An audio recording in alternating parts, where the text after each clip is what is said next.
What if I told you that Jung's most unsettling discovery wasn't about rage, but about those who had lost the capacity to be disturbed at all?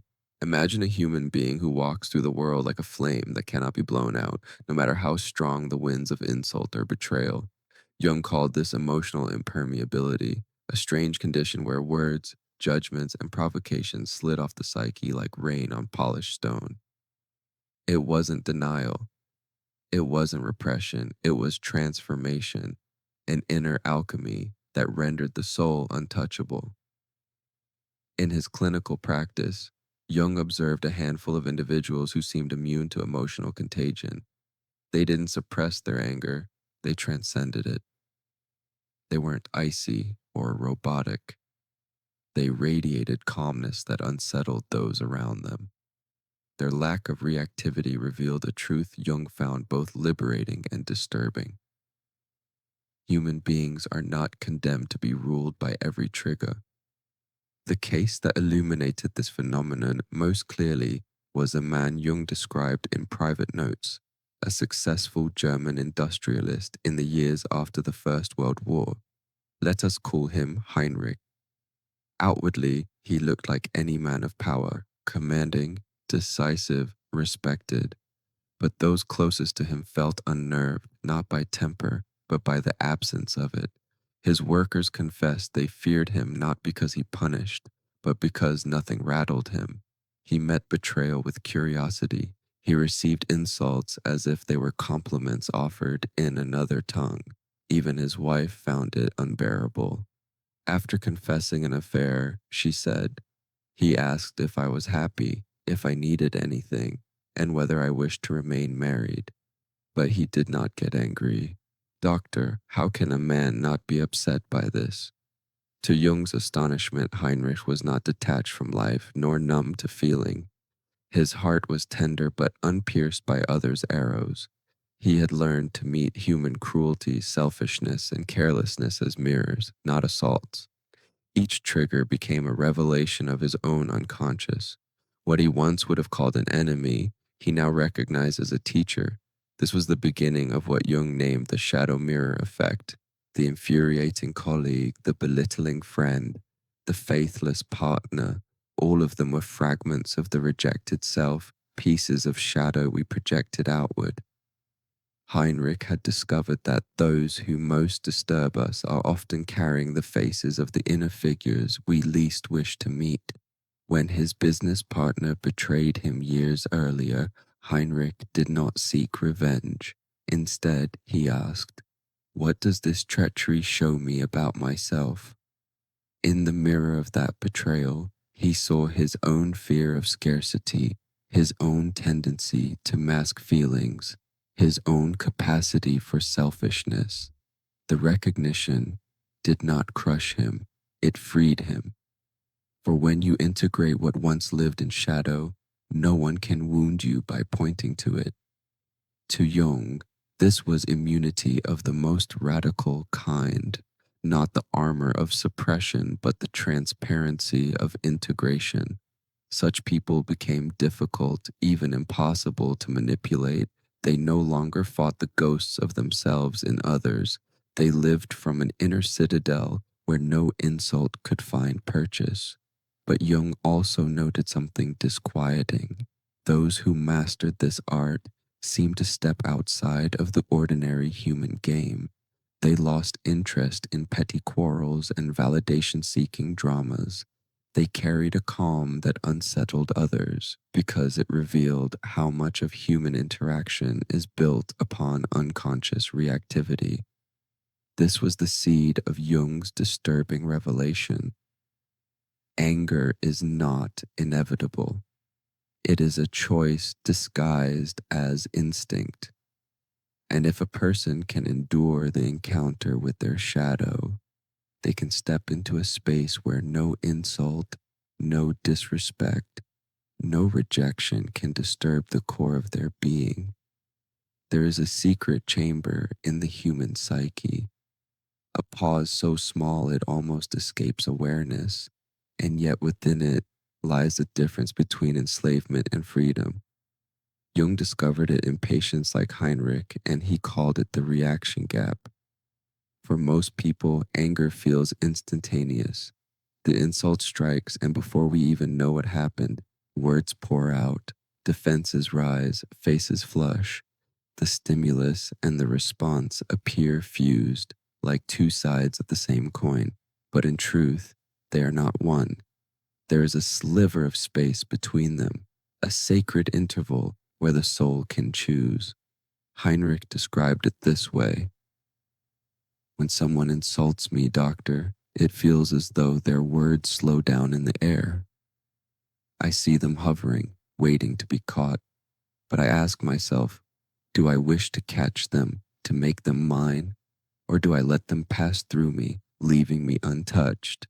This imagery fascinated Jung. Most people experience offense as penetration, as something done to them. Heinrich, however, had learned that nothing enters unless permitted. The arrows of others' judgments lose their poison when we refuse to pull them into the flesh of our identity. Jung began to teach what he called the observer protocol. It was deceptively simple. When triggered, step back into the position of witness.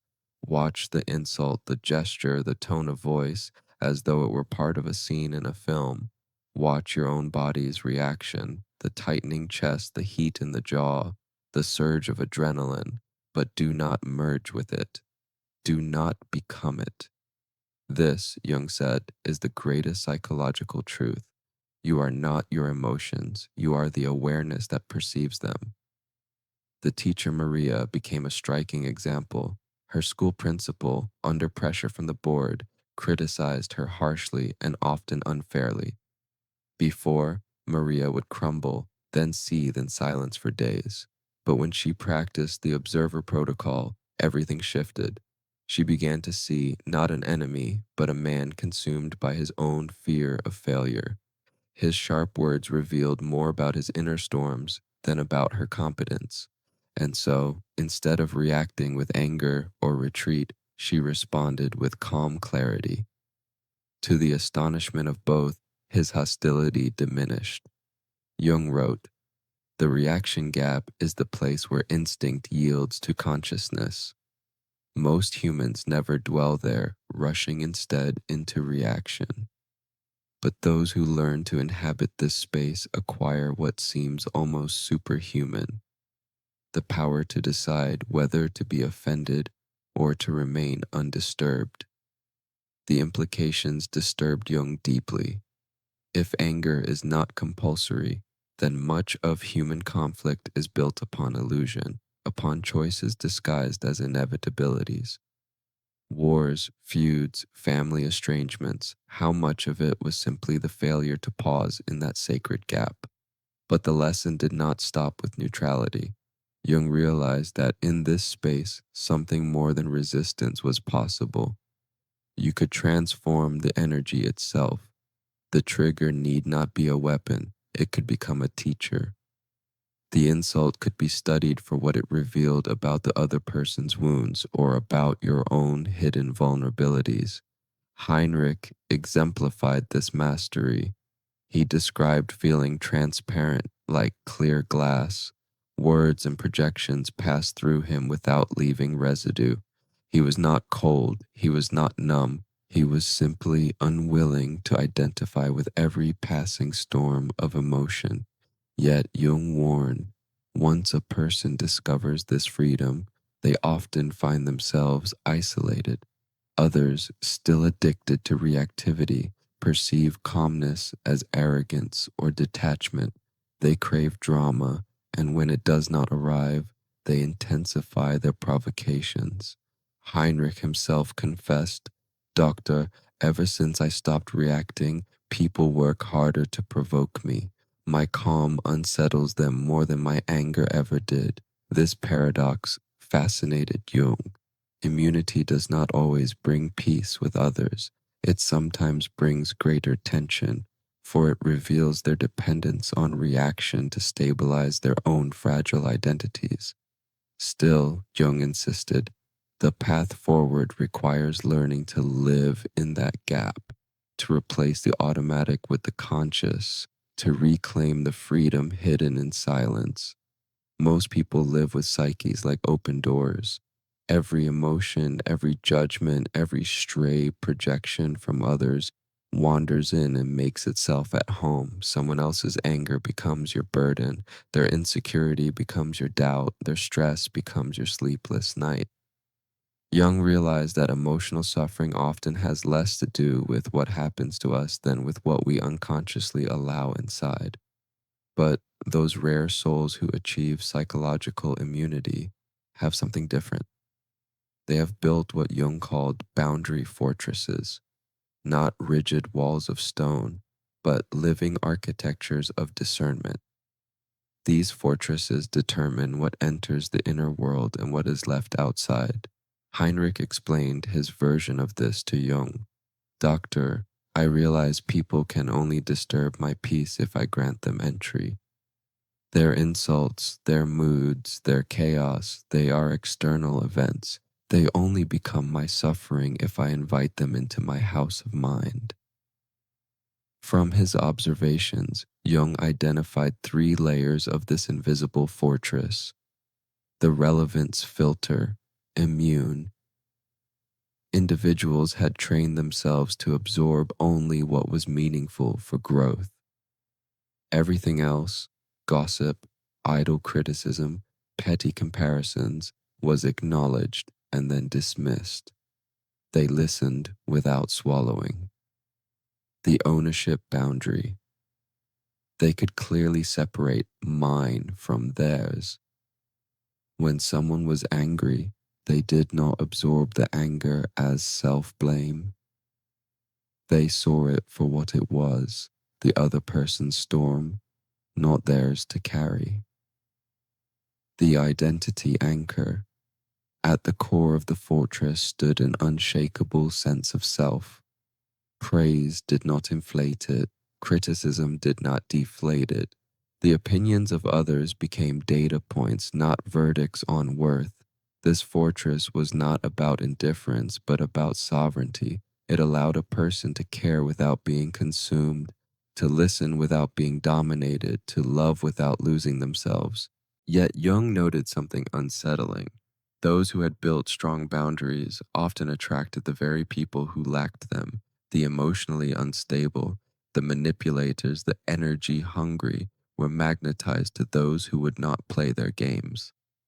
Heinrich noticed this constantly. Doctor, he confessed, my calm draws people's chaos like moths to flame. The less I react, the more they seek to shake me. Why? Because many people regulate their emotions by provoking reactions in others. When denied this unconscious transaction, they are forced to confront their own instability. And so, paradoxically, calmness can disturb others more than anger ever could. Jung began developing what he called the fortress method, a deliberate practice for constructing these invisible defenses. It involved three disciplines: the emotional firewall. Before entering any environment, consciously decide which emotions you will allow in and which you will observe without absorption. Response pre-selection. Instead of improvising under provocation, pre-decide your responses in alignment with values, not impulses. Identity anchoring. Regularly return to the core of who you are, reminding yourself that external voices cannot dictate inner truth. David, a software engineer, became an illustrative case. His volatile boss often berated him, leaving David drained and anxious. But once he practiced Jung's fortress method, everything shifted. Each morning, he set his emotional firewall. He would witness his boss's stress, but not absorb it. He pre-selected calm professional responses, and he anchored his worth in his competence, not in his boss's approval. Within weeks, David's peace became unshakable, and to his surprise, his boss began treating him with newfound respect. This, Jung noted, was the paradox of the fortress. The stronger your inner boundaries, the more others instinctively honor them. People can sense psychological sovereignty, and even if they resist it, they cannot ignore it. But the fortress also carried a warning. If used rigidly, it could become isolation. Its purpose was not to keep the world out, but to allow the soul to remain undefiled while still engaging with it. For Jung, this was the essence of individuation, learning to remain open enough to love and learn, yet fortified enough to remain unbroken by the unconscious storms of others. There is a strange clarity that arises once you stop reacting to insults as though they were about you. Jung called it projection reversal, the ability to recognize that every judgment hurled at you reveals more about the one who speaks than the one who receives. Heinrich embodied this gift. A rival once publicly denounced him as a heartless profiteer who cared nothing for his workers. Most men would have responded with fury or self-defense, but Heinrich simply told Jung, "Doctor, this man's attack told me everything about his psychology and nothing about mine." What did he mean? That the rival's accusation of heartlessness revealed his own fear of being unfeeling. His obsession with profit betrayed his own financial insecurity. His sudden concern for workers exposed guilt over his own treatment of them.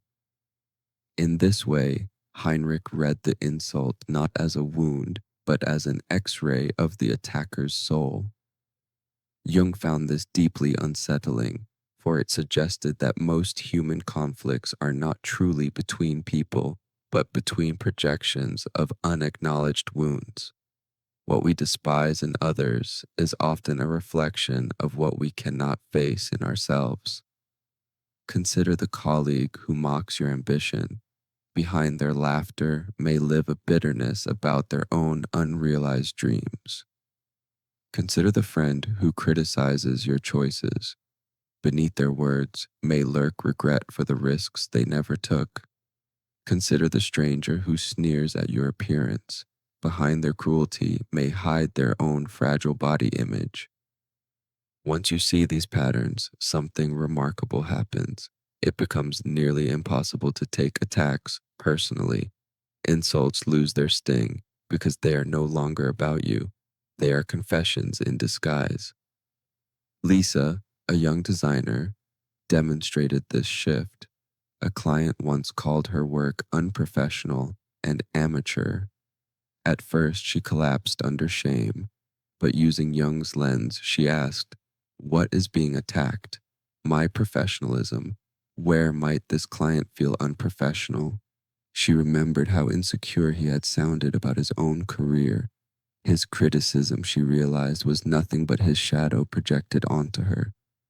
And with that insight, the pain dissolved. But Jung also issued a warning.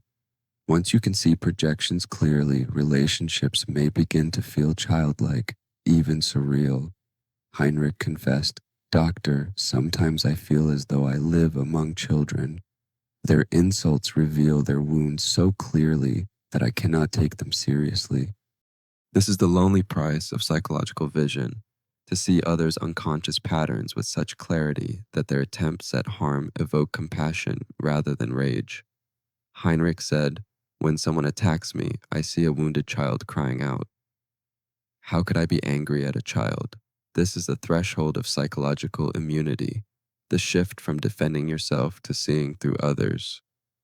The fight dissolves, and in its place grows a strange compassion, not sentimental pity, but a deep recognition of the suffering that drives human cruelty."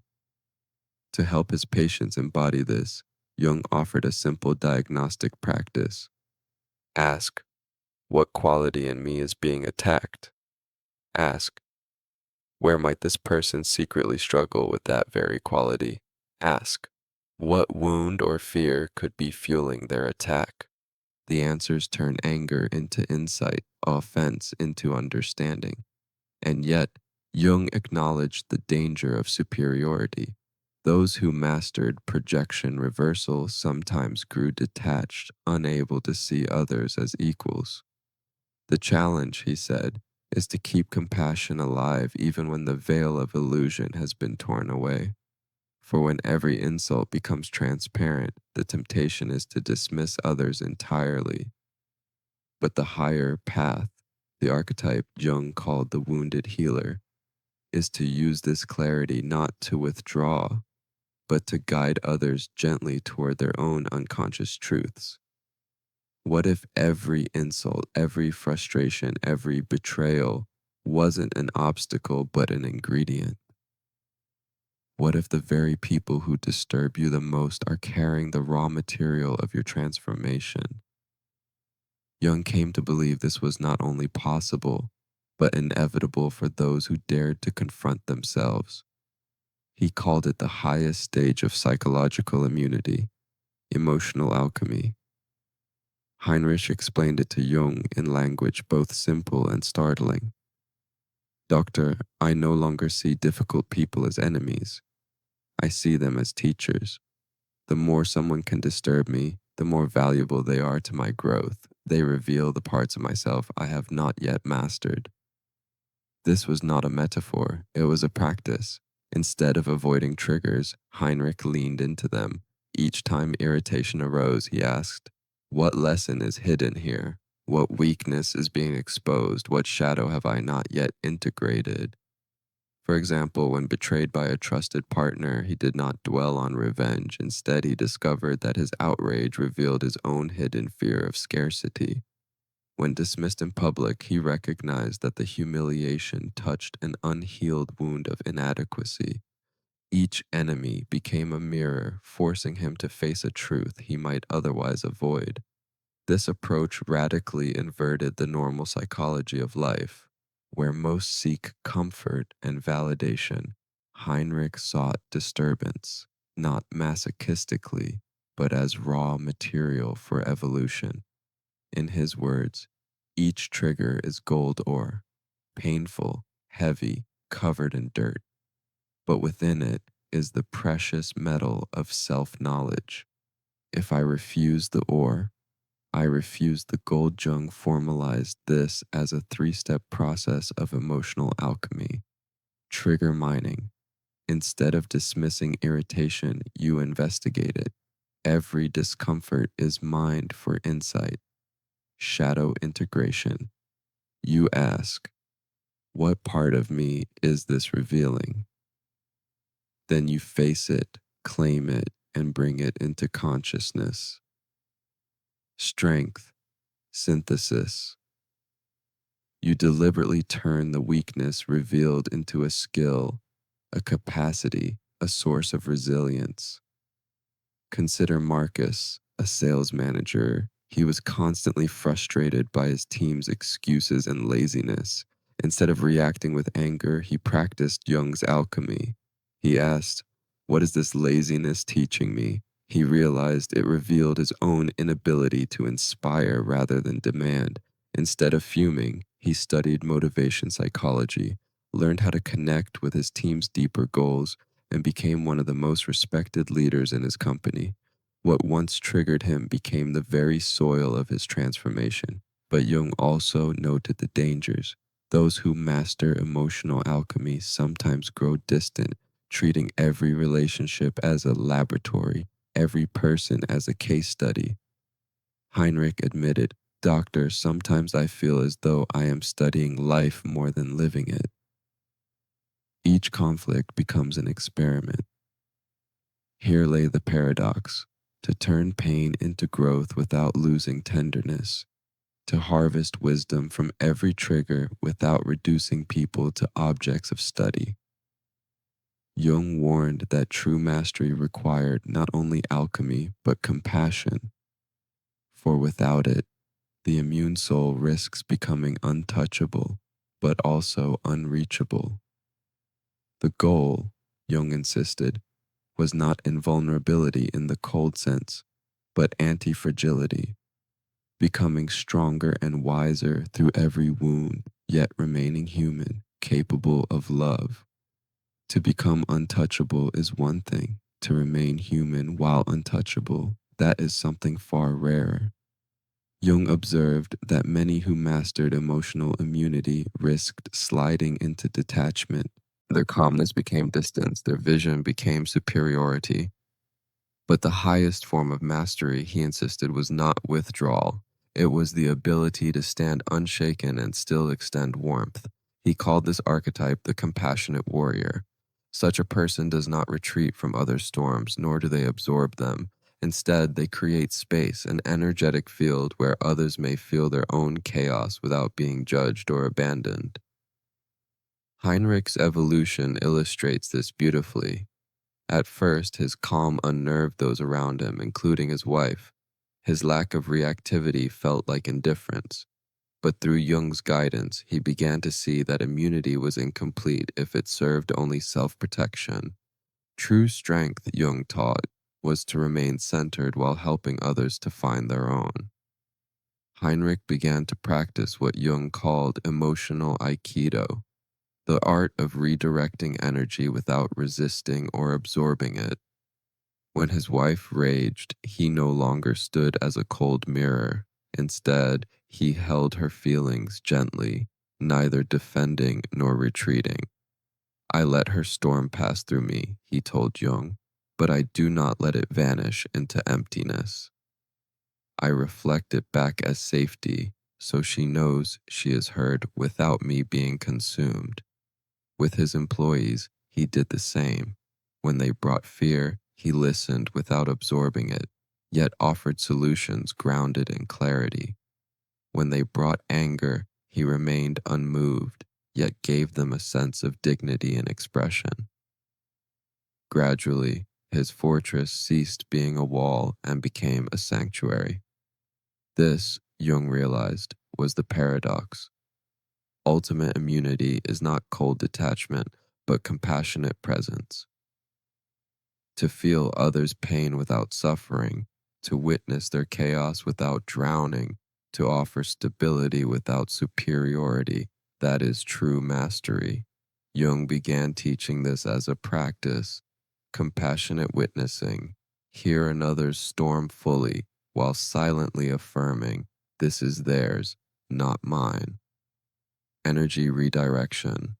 When confronted with anger, channel it into problem solving. When faced with despair, transform it into understanding. When met with fear, offer wisdom rather than contagion. Sacred centering.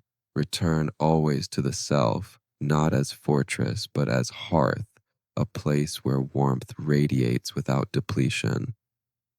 Heinrich found that when he embodied this, people sought him out during their worst crises. His presence itself became medicine, and yet he confessed that it was not detachment that made him powerful, but tenderness. Doctor, he said, I learned that my immunity was never meant to keep people away. It was meant to let me remain close, without being destroyed. This was Jung's vision of the compassionate warrior, the soul who has learned to carry both vulnerability and invulnerability, both openness and indestructibility. And here lies the highest test. Can you remain untouched by others' storms without ceasing to love those still caught within them? Can you be clear glass through which insults pass, while still being a window through which others see their own humanity reflected? There is a stage beyond immunity, beyond calmness, even beyond compassion. Jung called it compassionate immunity, the state in which every challenge is not merely endured or understood, but transmuted into wisdom that serves the collective. At this stage, the individual becomes what he described as the bridge, neither isolated nor reactive, but a channel through which human suffering is seen, honored, and transformed. Heinrich eventually reached this threshold. What began as self-protection, his ability to remain untouched, matured into service. His calm became medicine for others, not merely a shield for himself. He told Jung, Doctor, I realize strength is incomplete if it ends with me. True power is to hold my center so others may find theirs. This was the essence of emotional alchemy fulfilled. Instead of avoiding conflict, Heinrich welcomed it as raw material. Instead of retreating into detachment, he entered relationships more deeply, knowing he could not be consumed. Instead of hoarding peace, he shared it by presence alone. Jung described this as the compassionate warrior's way. Feel without being controlled. Every emotion passes through. None takes root unless chosen. Witness without judgment. Others' chaos is seen as their story, not an attack on your worth. Transform through service. Every encounter becomes an opportunity to bring clarity, calm, or insight, not by force, but by presence. The paradox is striking. The more unbothered you become, the more deeply you can engage with life. You do not withdraw into sterile detachment. You enter into connection more fully, for you no longer fear being destroyed by it. But Jung also warned of the shadow of mastery, superiority, the temptation to see oneself as above the childishness of human reactivity. The final task, he said, is humility, to remember that you too are human, that triggers may still appear, that growth is never finished. Immunity is not perfection. It is conscious relationship with every storm. Heinrich's final reflection to Jung remains unforgettable. Doctor, I learned that true strength isn't about what cannot touch you.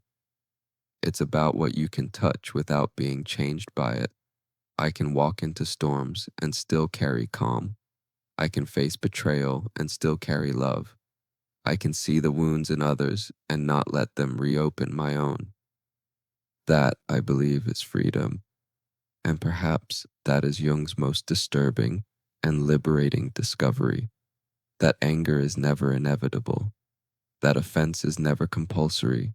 That reactivity is a choice disguised as instinct.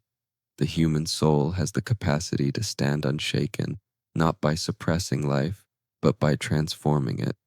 Every insult is a mirror. Every betrayal is a teacher. Every irritation is gold ore waiting for the alchemy of consciousness. The only person who can disturb your peace is the part of you not yet understood. Once you meet that shadow, once you claim it as yours, you stand where Heinrich stood, untouchable but not cold, unbothered but deeply alive.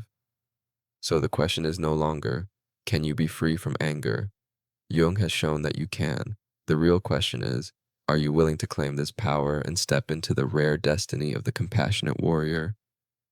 Because the journey does not end with not being bothered. It ends with becoming the presence that transforms the very world around you.